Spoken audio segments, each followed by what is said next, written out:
Okay, you want to ask any questions before we start? I have one.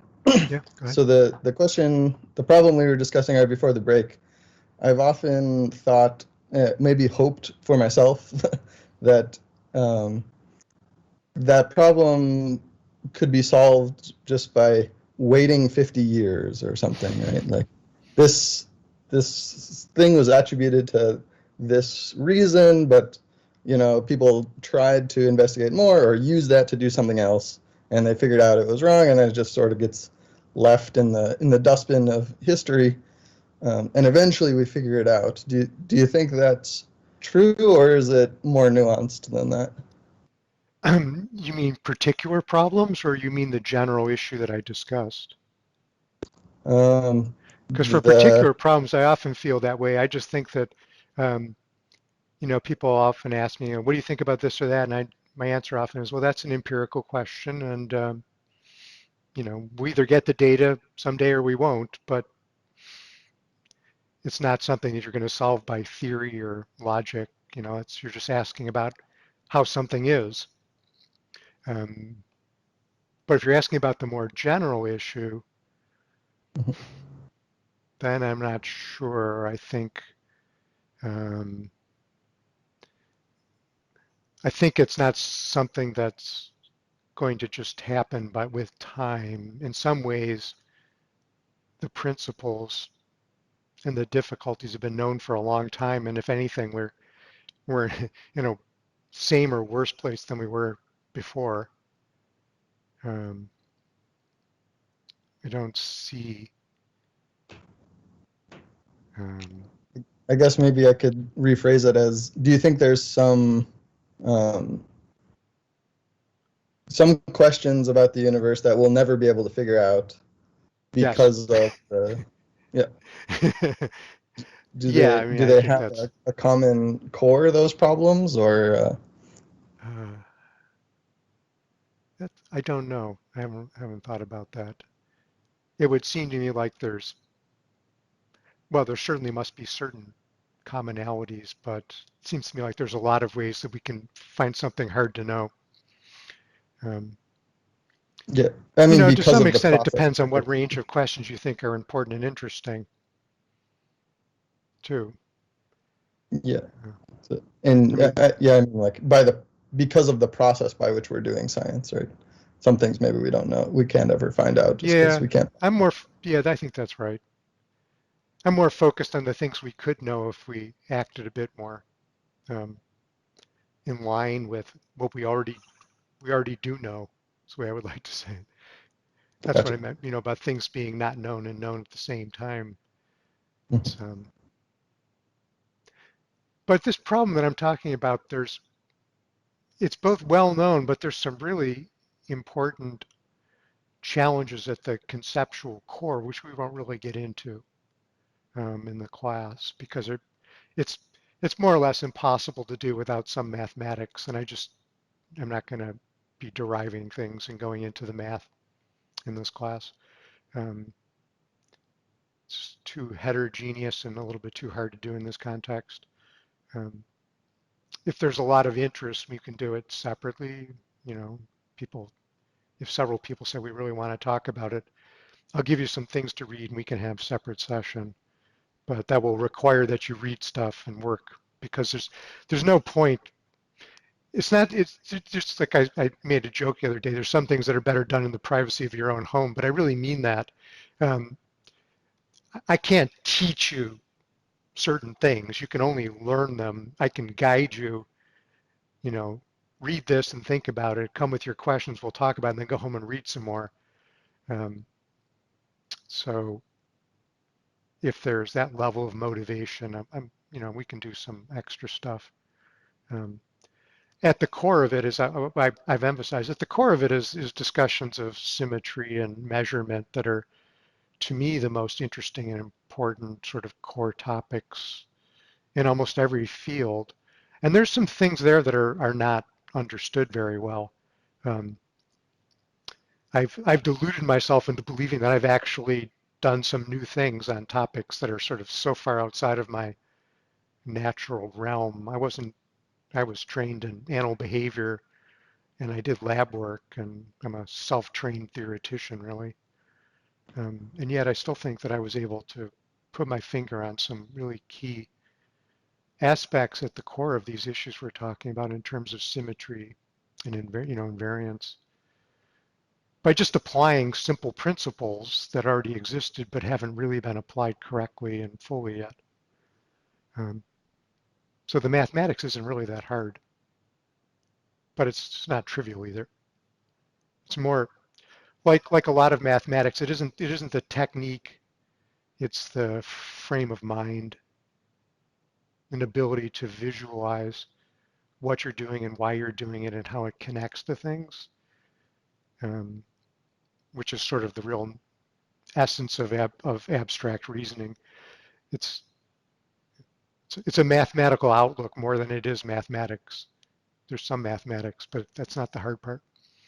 Um, anyway, that's kind of rambling, but trying to address your question. Other questions? All right, well, I just want to I gave you, we've been talking at a very abstract, broad level, and so I want to give you some concrete things to see as well. And so we'll talk about the Hill equation. I'll show you some slides, which means that you can ask questions. And it's always, the slides are always a bit of a trade-off. So speak up and interrupt, because otherwise I'll just go on and do this. But I need to present my screen.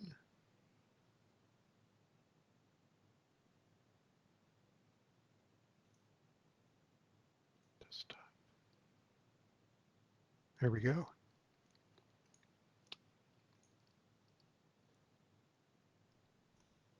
So 1 second, let me see. Okay, I can see you there. So I told you that classical biochemistry predicts a Michaelis-Menten pattern, and this is the Michaelis-Menten pattern, which you can think of as some signal coming in, which is the concentration of some molecule, and you can think about the output, which is usually biochemically the transformation of some molecule into a different form. And so this is the concentration of the input signal and the concentration of the output that you're measuring. And you typically get this type of response. And so you see the greatest sensitivity is actually at low concentration. And then you get a saturation, which is what you would expect in chemistry, of some sort of saturating response. And so in this particular case, you have this reaction where the signaling molecule has some concentration, you've got some reactant. So you can think of the signal in this case as maybe an enzyme. So the signal isn't being consumed, because after the reaction happens, what happens is that R is transformed into A, but the signal doesn't change. And this happens at some rate, G in this case. So that's the basic reaction we're looking at, which is sort of like a notion of enzyme chemistry. This enzyme transforms R into A. The enzyme doesn't change. And so that's the basic reaction. And then there has a back reaction where A decays into R spontaneously at some rate, which might be usually much slower than the forward reaction. And that will give you this Michaelis-Menten shape. Okay. And so that's sort of what you get taught when you get taught basic biochemistry. If you get taught anything about the kinetics of reactions, you get taught Michaelis-Menten kinetics. But when you actually look in cells, and for many kinds of reactions, you tend to get this S-shaped curve very often. So this is Michaelis-Menten. This is what we call the Hill equation, or ultrasensitive response, because it's very sensitive in a narrow range, but of course the sensitivity is more or less zero in these higher ranges. And this is a switch, more or less switch-like. And so this is sort of like a chemical transistor, because your input is low, you're off, input is high, you're on. It's also sometimes called bistability. You're sort of stable at 0 or you're stable at 1. There's two alternative stable states with a switch. And this Hill equation tends to match pretty closely as a fit to this equation here, where x is then equal to s, the x-axis. K is a coefficient, the Hill coefficient, When k is 1, you get Michaelis-Menten kinetics. When k is greater than 1, you get an increasingly S-shaped curve. Okay, so these are basic observations, and a lot of biochemical reactions then have this Hill equation response. And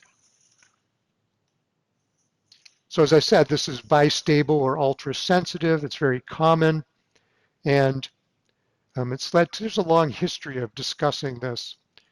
And so this is, originally it came up, the Hill equation came up with the oxygen problem binding to hemoglobin that I talked about. But you see this also with dose response curves. If you give people drugs for treating them for cancer, or almost any drug really, most drugs have an S-shaped curve response that's like this. And people who work in drug research use the Hill equation as a primary equation for fitting dose response curves because it does a very nice job of doing this. And so this is an example, typical example of a common pattern. It gets discovered in a particular context, oxygen binding to hemoglobin. People then tend to focus on that mechanism. But if you start to look around, it's going on in drugs. Now, it's possible that a dose response curve in drugs is also just based on simple basic biochemistry, but often dose response curves are really very complicated things that are aggregating over many biological processes. It's not just a biochemical reaction, where it depends on physiological state of the organism and diffusion and pharmacokinetics and all sorts of other things. And even aggregating over those complexities of drug treatments, you often just end up with a nice simple curve that looks pretty much like this. So that's the essence of a common pattern, is that you start to realize that what you thought was very particular and you were very pleased that you discovered some very special response, you start to look around and you see that, well, people are seeing that same pattern for all sorts of other reasons. And that suggests that the reason maybe is more generic. Maybe there's something very general that is shared by all of those different processes which seem so different. So here's an excellent biochemical example. So this is an example of a signaling molecule, CDK1, and this is the activity. So CDK1 exists in two different states, in at least two different states, an inactive and an active state. Active is phosphorylated, if you care about that. And so this is the activity of CDK1. So that's the CDK1 in phosphorylated state. And CDK1 has an effect on this other molecule, WEE1. And WEE1 also is in activated and inactivated state. And so CDK1 activity actually leads to the inactivation of WEE1. And when WEE1 is increasingly inactivated, then the cell goes into mitosis. So this is a switch into mitosis. Here we're just plotting the chemicals. But WEE1 is important because it triggers inactively. When it's inactive, it triggers mitosis. So WEE1 normally acts as a brake or a stop on mitosis. You inactivate WEE1 and you release mitosis. And so you see we're getting a Hill. So the Hill coefficient here, they don't use K, they use something else. It's 3.5. And so you're getting an ultrasensitive or Hill equation response for the relation between CDK1 and WEE1. And mechanistically, the people who did the study think the following is happening. CDK1 is in inactive or active state. When it's in an active state, it inactivates WEE1. So this little symbol here means represses or inactivates. So more of this inactivates this. But when this one's in an active state, activating this inactivates this. So this is a double negative feedback loop. And that leads to a unstable equilibrium. When this is common, then this becomes inactivated. And when this is inactivated, that tends to favor this to be activated and vice versa. So you get an unstable equilibrium where whichever one becomes common represses the other one. And maybe you know how to trace causes through these loops. If this is a negative cause, and that's a negative cause, two negatives make a positive. right? So the more of this that comes in, the more positive feedback there is on this becoming active. Also then, when this is inactive, then that makes mitosis happen. So when this is positive, then mitosis is negative.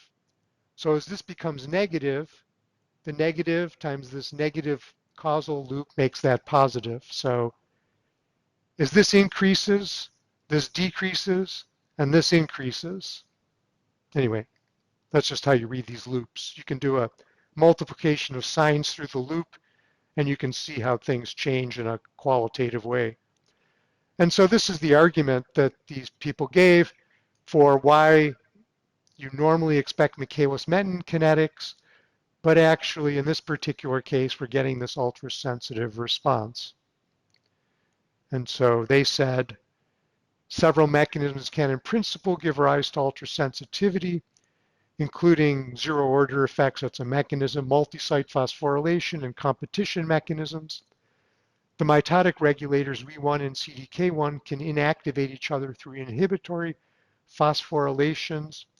This double negative feedback loop, which is what I showed you, is part of a bistable trigger that makes the transition into mitosis abrupt and decisive. And as I said before, you want to switch into mitosis decisively. You don't want to go half into cell division because that would be a real problem.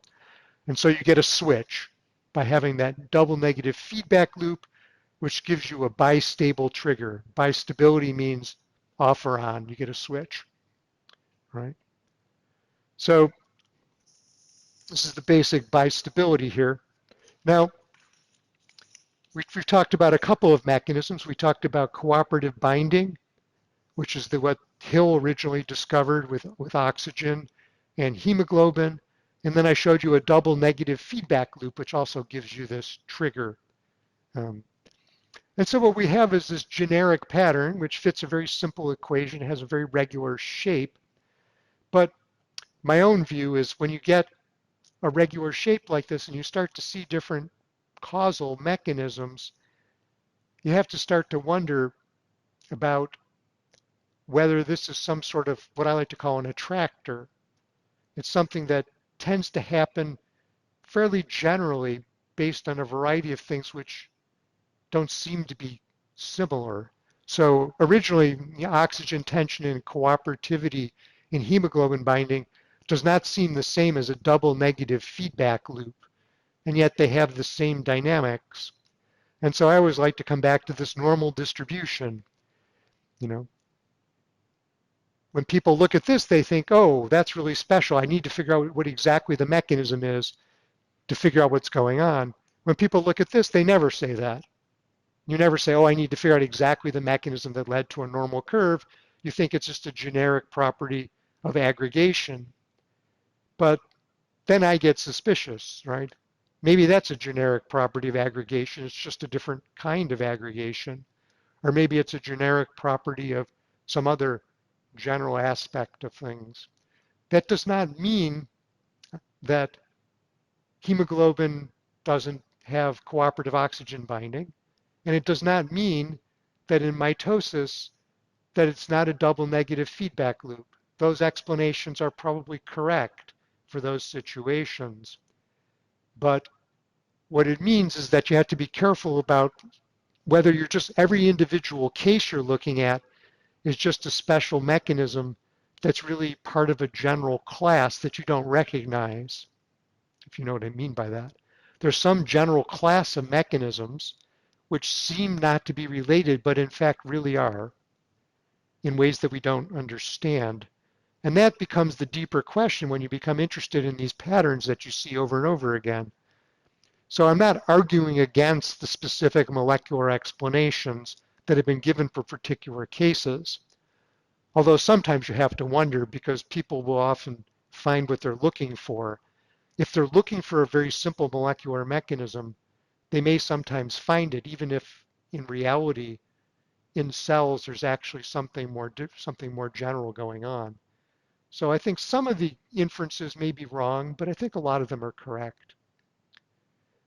So there's a nice review written, and I included this paper in the suggested readings. It's about 8 years old now, called Ultrasensitive Response Motifs, Basic Amplifiers and Molecular Signaling Networks. And they went through, one of the things I find interesting is notice that these people are from the Center for Dose Response Modeling. And this guy actually spent his career modeling dose response curves. Dose response curves are not basic biochemistry. They're done usually at the aggregate level of you treat with a pesticide, how does it work? You treat with a drug, how does it work? So these people were actually experts in the Hill equation from their studies of dose response curves. And they became interested in this problem because then here was a molecular set of studies that looked at ways of getting this Hill equation response more specifically and mechanistically. And so they wrote a very nice review of the different mechanisms that have been discussed. So we've already discussed two, cooperative binding and double negative feedback. This is kind of like the double negative feedback, but it's a little bit different. Here's the activated form. Here's an inactivated form. This particular molecular signal drives activation, and this signal drives inactivation. Okay. And so what you do is obviously what happens is it depends on the balance between the activator and the inactivator, but that the system tends to flip between these two states depending on the concentrations of activator and inactivator. And so you get bistability. So these are different curves that actually come from looking at a dynamic model of that of the of this situation. If you make a model of this situation, when you actually study it, but it's been studied biochemically as well in the laboratory, then you get these different Hill equation curves. You can get very extreme cases of bistability depending on the particular concentrations and parameters for those reactions. Here's a second example mechanism that was in this article. This is what I call titration. So you imagine a cell surface and you've got some receptors on the cell surface. And this is the ligand, the thing that binds to these receptors. And you've got two different kinds of receptors. D doesn't do anything except bind the molecule, the signal. And R is actually a real receptor that actually will transmit the signal into the cell. Now, when the signal is in low concentration, this D is going to actually soak up D is more common. It will soak up most of the signal, and R will get relatively little signal. And then when the D actually binds the ligand with a higher affinity, right? So when the Ds get filled up because they bind the molecule more strongly, then the Rs begin to bind the ligand, and so you'll get a response. And that will give you a Hill equation response. When the concentration's low, this more attractive, stronger binding D binds the signal, and you don't get much signal onto the R, which actually transmits the signal into the cell. So that'll give you a Hill equation. And all of these examples have known biochemical, or at least inferred real biochemical situations that they occur. So this is in the paper. This is just to show you they had a whole bunch of different motifs, all of which give you the Hill equation response. And then they gave this long table, and I'm just showing you, just to show you, here are the Hill equation coefficients, the K values. K equals 1 is Michaelis-Menten, greater than 1. The greater the value, the more steeply the response curve. And this is the type of reaction, and this is the particular biochemical motif, cooperative bindings, multi-step signaling. You've got all sorts of different things. Here's molecular titration. That was the last one I showed you. This table goes on. And so it shows you that there's just a whole bunch of different things that go on to give you this Hill equation response. And so again, I think I'm not arguing against any of those interpretations, although I will wonder a little bit, because I'll show you some alternative explanations as to whether some of those examples maybe really might be explained in a different way. But let me pause and just see if anybody wants to ask a question. So I'm looking over, I have another screen, so now I'm looking at you. I see a lot of puzzled faces, but no questions.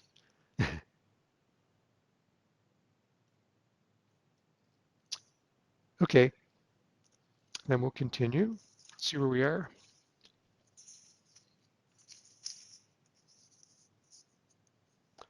So let's go back to my argument that when you see a generic response, I like to say that a generic pattern calls for a generic explanation. The other thing I like to say is a common pattern is common because it's consistent with so many different underlying causes. So we see that with the Hill equation, that it's consistent with lots of underlying causes, but we don't really have a common explanation, a generic explanation. And so I always go back to thinking about the central limit theorem, which is really what teaches us about the relationship between a generic common pattern and a generic explanation. And so this is just a real simple exercise that I did for myself. And I never get tired of doing this. So I did a master's in statistics. I got taught the central limit theorem, which is actually kind of a challenge. But um, here's an example of showing the central limit theorem in action. So this is a probability distribution. So on the x-axis are just values, and on the y-axis are just relative frequencies. And that's a very weird probability distribution. And I just drew it that way to make it weird. I said, okay, let's pick a really weird probability distribution that's about as non-normal as you can imagine. And now we're going to do the trick. So you're going to take a sample from this distribution in proportion to the relative probabilities, random sample.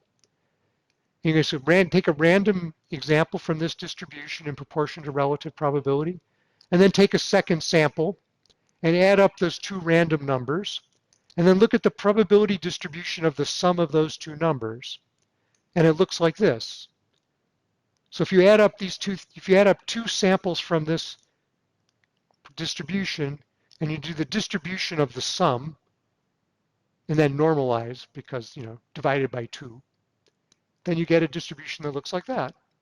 If you do it 4 times, it looks like that, 8, 16. By the time you're up to 4, it's almost a perfect Gaussian curve. It doesn't really change that much, which I never can get over that. That's spectacular. This Gaussian curve is such a perfect curve, so smooth and so elegant. It's has many beautiful properties mathematically, and it arises by 4 convolutions, is the mathematical term for adding up probability distributions. And so you see how incredibly attractive, in the sense of an attractor, this pattern is. Here's a second example. This is a probability distribution, again, chosen to be about as weird as, very weird. It's got zero probability of certain values, high probabilities of other values. This is a continuous distribution, not a discrete one. So, right, so these are just the values with relative frequencies. You take 2 samples from this one, and you add them up, and you get a distribution that looks like that. 4 samples added up gets a distribution that looks like that. 8 looks like that. And 16, and you're pretty much there. Okay. So, if you have a computer at home and you just like to screw around and you do this, and it's like, it actually works, but somehow I always think of like, I start out doing this and I think it's not going to work because it can't really be that easy, but it always works. So that's the argument. Now, if you do the same thing and you multiply, then you get a log normal distribution, right? So that's a log normal, which is just the multiplication of random aggregation of multiplicative interactions. And so that also works very nicely. So then we can ask the question, let's go back to these mechanistic explanations. Let's go back to the mechanistic explanation. We've got a nice mechanistic explanation, and this certainly works, and this is a very famous explanation for the Hill equation. And then we say, well, we get this Hill equation pattern, and how should we think about it? When we see that pattern, should we hunt for that or something like that? Or should we hunt for something like that? Is the Hill equation an outcome that's very generic of aggregation, because all cellular processes our aggregations, are we more likely to be getting something like that the process is something like this or something like this? And actually, I don't know the answer to that. I know that there are many examples where it seems to be fairly convincing that the explanation is like this. But there's a real sampling bias. People study what they can study. They study examples where they can identify simple chemical reactions that they can take into the laboratory and manipulate. And so we don't really know if most examples of a Hill equation response in cells are the outcome of some sort of simple biochemical explanation or whether there's a real selection bias. That we have these beautiful biochemical explanations because people tried to study lots of other examples of the Hill equation. They didn't get very far and they quit. And maybe most of the Hill equations are actually come up with by aggregation rather than by specific biochemical mechanism. And we've got these mechanisms as this sort of catalog because that's what biochemists could study and they look for things that they can explain. So I became curious about that. And so I was just wondering, well, what sort of aggregation, because that's the heart of the normal distribution explanation, what sorts of aggregation processes would give one a Hill equation? This is an aggregation process where we imagine 12 input-output transformations. So you have a signal, it goes through some sort of reaction, and you get an output. The output becomes the input for another reaction. So that's a cascade. And we're going to do a cascade of 12 reactions. And each reaction has a Hill coefficient that's drawn from one of these distributions. So maybe the Hill coefficient is typically close to 1, but there's a tail. And some of the reactions have a Hill coefficient that's a bit larger. And so we just randomly sample the Hill coefficients for the different transformations from this distribution. And if you do that for the blue distribution, then you get a Hill, so the average Hill coefficient in this blue region is 1.14. So that's, if you plotted that, it would look like Michaelis-Menten. A Hill coefficient of 1.14 is really hardly detectably different from Michaelis-Menten. But if you cascade those with some random variation in aggregation, you get a Hill coefficient on average of about 1.7, which is this curve, where you're starting to get, a real bending of the curve. If you take a Hill coefficient from something with an average of 1.5, which is still pretty weak, but it's got some variation between 1 and 2, and we're using variation between 1 and 2 here, then you get a Hill coefficient of 2.2, which is bigger than the Hill coefficient of any of the individual reactions. And if you've got a skewed Hill distribution with an average of 1.75, but nothing bigger than 2, you get a Hill coefficient of 2.8. So you can see that the process of aggregation over randomly varying Hill coefficients amplifies the Hill coefficient. So that, it's just one example of aggregation. Here's another example of how aggregation can do it. So once again, we're thinking about a cascade of reactions. So we look at the initial input, and then we look at an output, and then that output becomes the input for the next reaction. And the reaction follows Michaelis-Menten kinetics, which is shown in this curve here. But the reaction has a certain failure rate. When the signal's very low, sometimes there's just no output. That is to say that the output molecule, detectable output molecule, is effectively zero. And that can happen because cells often have a relatively small number of reactants that are involved in reactions, and there's quite a bit of stochasticity in the concentration of molecules in individual cells. So if you measure an aggregation of cells, which is what you always do when you do these sorts of experiments, they're almost never done on single cells, but usually on an aggregation of cells, and you imagine that the cells vary, you're going to get some failure probability for when you have a very low signal input, because some cells are just going to have a very low concentration of the molecules, and you're not going to get much of a reaction.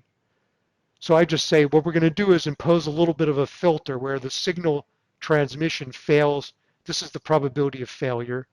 When the signal is very low, there's going to get a certain probability of any signal transmission. And then if you cascade a bunch of reactions. This is one reaction with this sort of response, 2, 4, 8. By the time you're up to a cascade of 8 reactions like that, you're actually getting a Hill coefficient, a pretty strong Hill coefficient response that just comes from the fact that you've got a filter acting with a little bit of a low pass, low signal input. It's not really a low pass filter. It's a low input intensity is getting dropped off. And so that's another way you can get aggregation leading to a Hill equation response.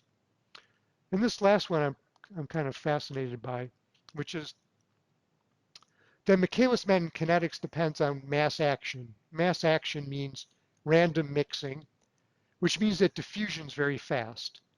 Because if you imagine that a couple of molecules collide and react, then in that spatial location where those molecules just reacted, there is a departure from uniform distribution, spatial distribution, because the molecules there have now changed form. And what happens under mass action chemistry is that one takes the idea that diffusion is very fast. And so any spatial irregularities caused by local reactions get smoothed out very quickly because diffusion just makes up for it and everything gets smoothed out again very fast. But there's a whole field of study called diffusion-limited reactions, where the diffusion rate is slow or on the same speed as the reaction rate. And so diffusion doesn't smooth out the spatial irregularities that happen from local reactions very quickly. And so then you end up with spatial heterogeneity in the concentrations of molecules, which violates mass action. So I became interested in whether diffusion-limited reactions could lead to a Hill equation response in a reaction that would be Michaelis-Menten if you had normal rapid diffusion, as is usually assumed. And so I did a bunch of, and anyway, I did a bunch of computer simulations looking at diffusion-limited reactions, because you have to actually simulate a spatial array of molecules and then see what happens over a spatial array. and I got a nice strong Hill equation response for many of the parameters.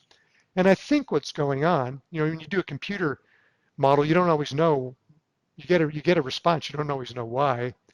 But I think what's going on is that when you get a reaction occurring a reaction occurs in a physical location. So imagine a signal molecule is involved and causes a reaction and changes then the local concentrations of the reactants. You've now got a correlated pattern between the signaling molecule and the reactants. And in fact, the signaling molecule is spatially correlated with molecules that cannot be or that are already transformed. They cannot be further transformed. And so what happens when the signaling molecule is in low concentration is that the signaling molecules become trapped spatially in a neighborhood where there are no other molecules to transform, because the molecules that are available to transform have already been transformed, and there's no diffusion of new molecules into the neighborhood. And that will then give you this lower tail here. And so you get this is a pretty strong Hill equation response that you're getting. And there's a lot of discussion about diffusion-limited reactions in cells. Now, diffusion-limited is only in relation to the speed of reaction, right? So if the reactions happen fairly quickly on a local scale relative to the rate of diffusion, then you get a diffusion-limited reaction. It doesn't mean that diffusion is slow. It only means that it's on the same order or slower than the reaction rate. And there's a lot of discussion and a lot of literature suggesting that many reactions in cells are in fact diffusion limited. And so my claim here is that diffusion limited is a sufficient explanation for a Hill equation response. And to me, this is a potentially generic explanation, because diffusion limited reactions are a sort of generic type of process that can be fairly widespread. And you can get from that then a Hill equation response. So you see there's a number of different ways in which we get these. I like to think of all these, so I showed you this example. I think of these as dissipation of information. Here you've got a cascade of 12 reactions with random Hill coefficients. And so what you're doing is you're losing the information about the Hill coefficient in any reaction as you aggregate, and you're smoothing to some ultimate attractive final Hill equation coefficient, which is very stable, even though there's a lot of fluctuation here. So you're dissipating the information, just like as you add up observations from different probability distributions to get a normal curve, you're losing the information about the underlying probability distributions. So dissipation of information is a very generic type of concept. Here we had a cascade of multiple reactions where there's a little bit of information loss in each reaction at low input signal, and that then aggregates to giving you a Hill coefficient as you lose that information through the cascade. So initially a low input signal which is lost a little bit. As it cascades through the reaction, the input signal is lost at a much higher level. So you're dissipating or losing information through the cascade or aggregation. And this is really a dissipation of information spatially. You're getting spatial heterogeneity when you aggregate over space, which is what this curve does, because this is the aggregate input-output response over the spatial scale of the reaction. You're losing the information about the individual reactions and diffusions, and in the aggregate, you're getting a Hill equation input-output response. So dissipation of information is a very generic explanation for many common patterns. What you're seeing is the pattern that results when you lose a lot of specific information at a smaller scale. So Can I again, ask these are, what dimensionality is that done in, that example that you showed? oh, it's two-dimension. 2D. Cool. It's 2D, yeah. You can do 3D. I think I did a little bit of 3D work, but obviously computationally it's kind of a nightmare. And Yeah. it was Yeah. just an Diffusion is weird. illustration, so I decided it wasn't worth the effort. But there's Gotcha. actually a lot of work on diffusion-limited reactions in the literature. Was it really what I found most interesting about this was I used a package for simulating reactions, cellular reactions, by one of the people who was one of the most important computational software package you could get for doing this. So these were people who were the experts in diffusion-limited reactions. And I did it, and I got this nice response. And so I wrote to the guy who wrote the program, and I said, look, you know, I used your program, and I demonstrated that you can get a Hill equation response from diffusion-limited reactions. And I thought he'd be really interested in that because, I mean, Hill equation's a big puzzle in biochemistry. And I showed that his package and the thing that he's interested in actually is a potential explanation. And he wrote back, said, oh, I thought that everybody knew the Hill equation came from cooperativity, which gets back to our original discussion before about how hard it is to have a conversation with people. People have in their minds that these patterns arise from these known explanations. And a person who actually has devoted his life to building software packages and the importance of diffusion-limited reactions, when I showed him one of the great puzzles in biochemistry is solved by his own interest, he rejected it without even thinking about it because he thought that he already knew the answer to that question. He wasn't interested in it. So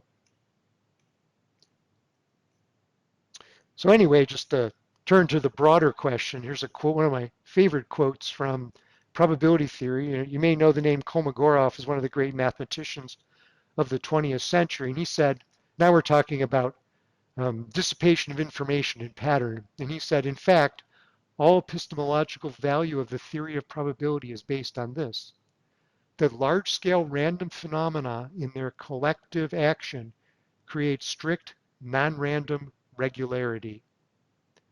Basically, when you aggregate a bunch of random things, you end up with something that's not random at all. It's got some perfect regularity. Jaynes, which is another great name in the field of study of probability and dissipation of information, said we cannot understand what is happening until we learn to think of probability distributions in terms of their demonstrable information content. Now, the Hill equation isn't technically a probability distribution, but if you want to understand the generic underlying problem, it really comes down to what I like to think of as measurement. There's that core a transformation of inputs to outputs that is really at the heart of both probability and measurement and scale. That's the same issue that comes up. And so we get the same process of information shaping these transformations, whether or not they're probability distributions. Because the right thing is to think of a probability distribution as a scaling relation, actually. That's a particular input-output scaling relation that describes a transformation. If you think about, that's something that's fairly easy to show mathematically. If you think about probability distributions that way, then you have a much broader class of problems that come down to this generic issue. And so following up on that thought, let's see, what time is it? Yeah, okay. I'm almost done. Following up on that thought, the Hill equation, of course, is just a description of the pattern. No one thinks that the Hill equation is something that's mathematically a perfect description of the underlying mechanism. It's just something that has the shape that comes up over and over again. And so really then, what's in this shape? Well, I just told you that what really matters is the transformation of inputs to outputs. And what this equation does, and other equations do it maybe even better, is it's log linear log scaling. So when x is small, this thing scales logarithmically. So you would naturally plot this on a log plot, and you would get, if you were looking at data or scaling. In the intermediate range, it's linear, and in the large scale, it's logarithmic. So you've got saturations intrinsically logarithmic, because saturation happens slowly. If you double concentration, you move a little bit closer to the saturating point. And when you're in the bottom of a Hill equation, when you double the concentration, you're just increasing things a little bit. That's logarithmic for small magnitude. And what you do is you've got an increasing logarithmic scale at the bottom, and at the top you've got a saturating, decreasing logarithmic scale. And when you go in between something that's increasing and decreasing in between, you get a linear scale. And so what we see is that generic patterns, all generic patterns, basically are combinations of a small number of simple scaling relations. And so when we often use logarithmic plots, but actually nothing in nature is purely logarithmic. It tends to be logarithmic at one magnitude and linear at another magnitude, or vice versa. And the Hill equation is just giving us log linear log scaling. And that's why it's so common. And there are other things that are commonly log linear log scale. And so then you get this relation between pattern and process being very generic, where if you've got processes that relate to the scaling of the scaling that comes out of the process, logarithmic, linear, exponential, just a few different things which are really equivalent to addition, multiplication, and exponentiation, the basic arithmetic processes associated with the basic scales. And pattern is just a combination of those scales at different magnitudes. And the way you go from underlying mechanism to these scales is often a dissipation of information through aggregation, because everything that we study tends to be aggregate. We rarely study things at the truly atomistic level, in the true sense of the word atom, at the particle level. And that means that dissipation of information leads to scaling relations, which is basically an input-output relation, which you can think of in terms of measurement scales. And so that's the story for today. And one of the things I want you to do for next class is I want you to try to look for, as an assignment, you can think of it as an assignment, to look for patterns that maybe are in your own field or things that you come across that just come up over and over again, where the underlying mechanism seems to be quite variable, and yet people end up with the same pattern. And all fields have these things. And so it's useful just to look at them and just have a look and try to find one. And we'll talk more about then common patterns um, in the next class. And so it's, what time is it? It's 11:52, so it kept you a couple minutes long. If you need to go, you can go. If you want to stay, I'll hang in there for a few questions for a few more minutes. Otherwise, I'll see you next week. Bye. The guy you emailed, was that Bob Guy? No, I forgot his No. name, but that wasn't the name. Yeah. I've met several people. My lab deals with uses these simulations as well sometimes. Yeah, it was So called, I've met the several. package was called Smolden. Yep, yep. So my lab uses Smolden a lot. It was, but this The was about 8 years ago. It was the guy who initially wrote Smolden. If he may still be at it. Um, I but think I I think thought that they was are. an interesting response. I thought Do you he was think going to it's be excited. Wow, yeah, I'm yeah, really interested in diffusion and limited reactions, and that's sort of my field. And to think that it explains one of these puzzles is great. And he was just like, do you think it was a failure of communication across like a disciplinary boundary? Like most of these people are kind of math people more before they're like cell no, I think biologists. it's just that he he knew about the Hill equation and he knew the answer. The answer is it's cooperativity, and there's a general model called the I forgot the Minot and two other people Mhm. C something M Yep. CYM or something model that gets taught a lot. That's what people get taught. They get taught the Hill equation. They get taught that model. That model's very nice because it takes into account structural biology and the entropy distribution of molecules and so on. And and you can demonstrate that it works for particular molecules. And so it's a beautiful connection between a mechanism, a mathematical analysis, and an outcome. And so it really sticks in people's minds. I think the issue is that people love a clear mechanistic explanation. Once they have one, they're happy.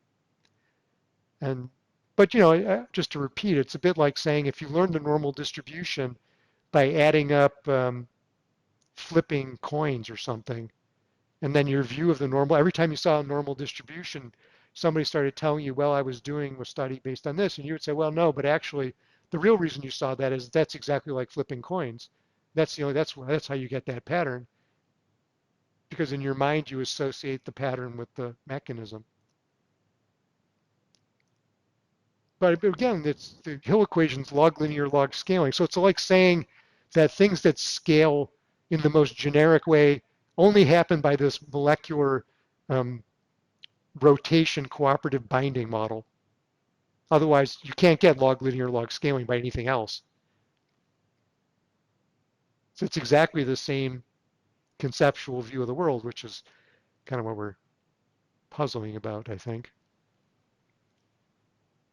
So should we be doing more trying to explain why things end up with normal distributions or Well, so the key less is to with the understand that many distributions are actually normal distributions on a particular scale. So yeah, that's the mathematical trick. But um,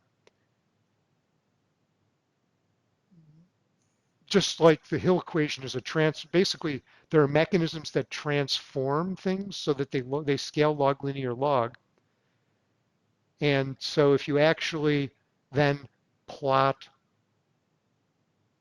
something that is transformed by a log linear log scale process, and you use a log linear log, the square root of a log linear log scale measurements on the x-axis, then your probability distribution will be a normal distribution, which is to say that the normal distribution is everywhere if you use the right scaling for what you're looking at.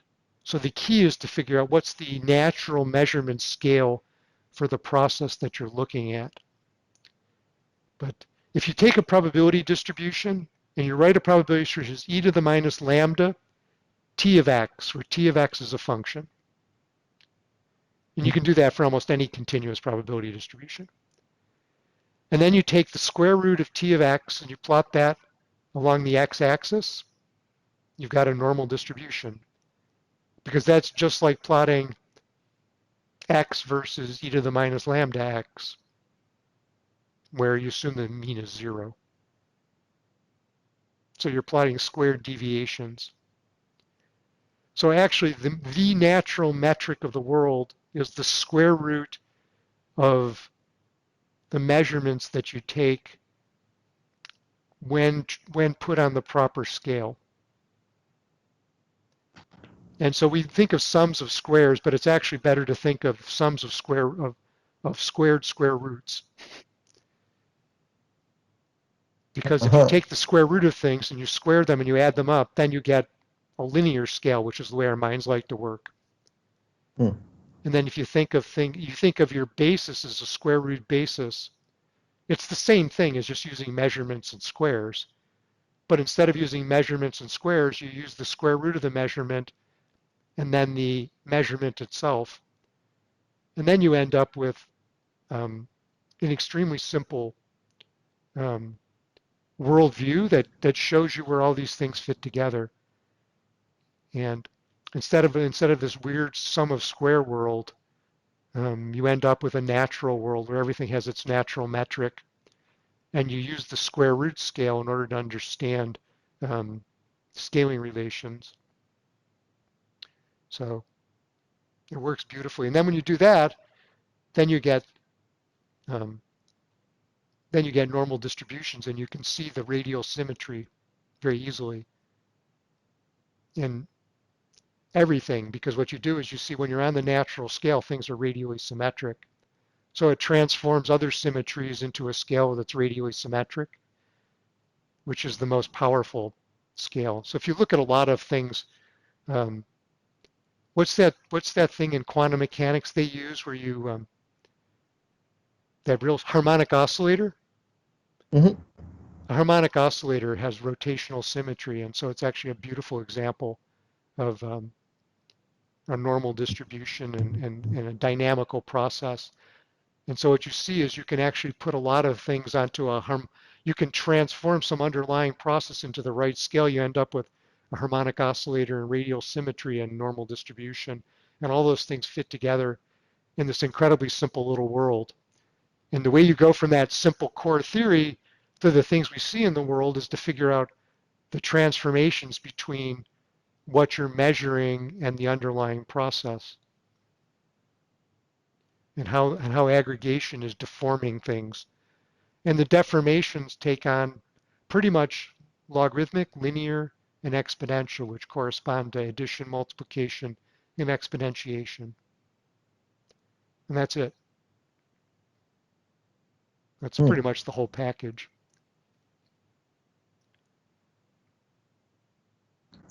That's a lot to chew on. Well, I'll have to think about that for a while. I It, have a. Ooh, it, were you gonna continue? No, go.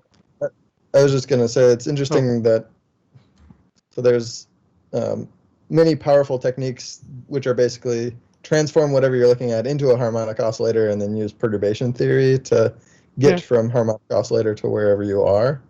Yeah, it's the same idea. But see, that's a mathematical trick where the way it's presented. But what I'm saying is that it's not just a good trick. The reason why it's a good trick is because it's following the natural contours of the structure of pattern and process. Hmm. Very cool. My question is kind of about thinking about patterns and thinking about how so many things can create something that's so general. I'm thinking about null models, Hmm. and I Yeah. have a very particular one. Maybe this can make my thoughts kind of organized.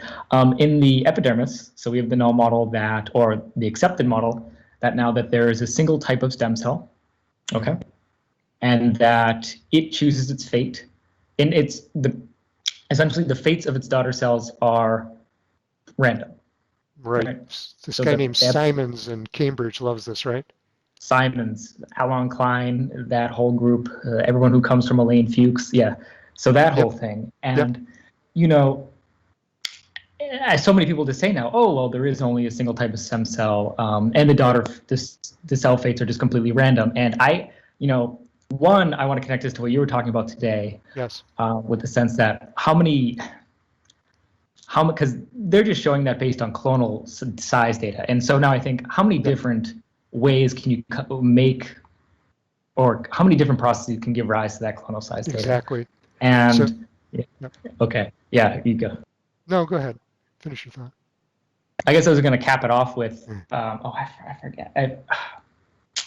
I forget. You go first. If I remember, I'll bring it up Well, again. yeah, no, I actually read those papers, and I mean, I think that they're right in the sense that they were arguing against an alternative, which happens in some tissues where you have truly asymmetric cell fate determination by cell polarity.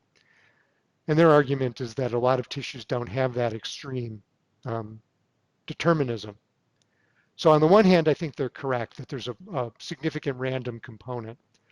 On the other hand, following your thought, the inference that it's purely random comes from looking at the probability distributions and then going strictly from the pattern of the probability distributions back to the process, which is what you were saying.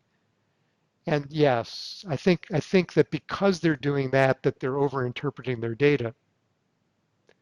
I feel convinced that, and you just said this, right, that we could come up with a whole bunch of models which have quite a bit of complexity um, in terms of specificity of mechanism that in the end would end up with the same pattern. In fact, here's the thing I like to say. People think that if you make a very complicated model with a lot of moving parts, and you often end up with a very generic pattern, which is completely non-intuitive for most people. Most people think that the more complicated the model and the more specific it is in terms of its steps, the more non-generic the pattern should be, but actually it's not. The more steps there are in the process, no matter how specific, the more the tendency for the aggregate process to end up being very generic in structure.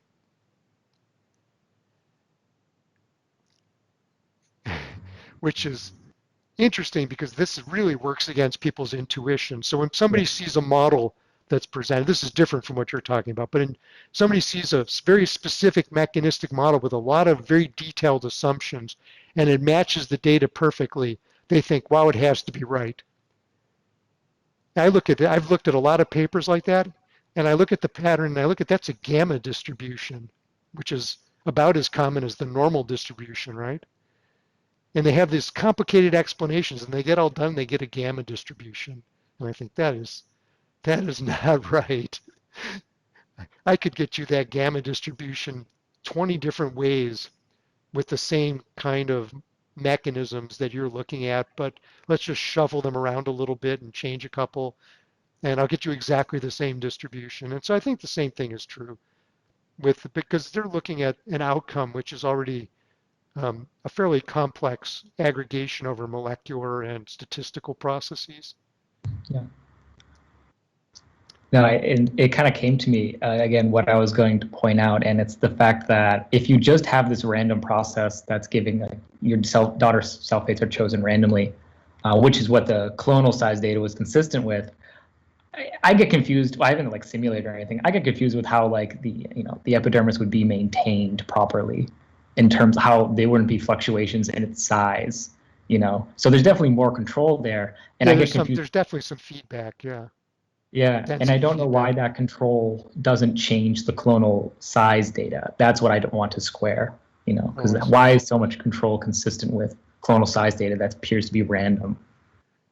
Yeah, it's actually interesting to run simulations and with different mechanistic assumptions and look at the outcome. So I actually got interested in this field because I was working on cancer and I was looking at different molecular models of cancer progression and then looking at the age onset curves that came out of different molecular assumptions about mutation rates and different effects for different processes, clonal expansions and things like that, and selection.